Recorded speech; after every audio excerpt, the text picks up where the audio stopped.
A pipe fitter or a steam fitter is a tradesperson who installs, assembles, fabricates, maintains, and repairs mechanical piping systems. If you want a career in the pipe fitting trade, you can go to your local union office and start the application process there.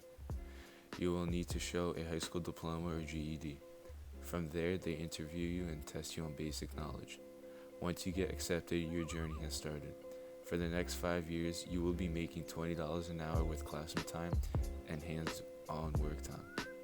After the 5 year apprenticeship program, you can make up to $70 an hour working as a full-time pipe fitter. Joining the union is the best way to secure a better life. By joining the union, you gain access to protection at work, better wages, and great member-only benefits like cheaper movie tickets, mortgages, and free full health care.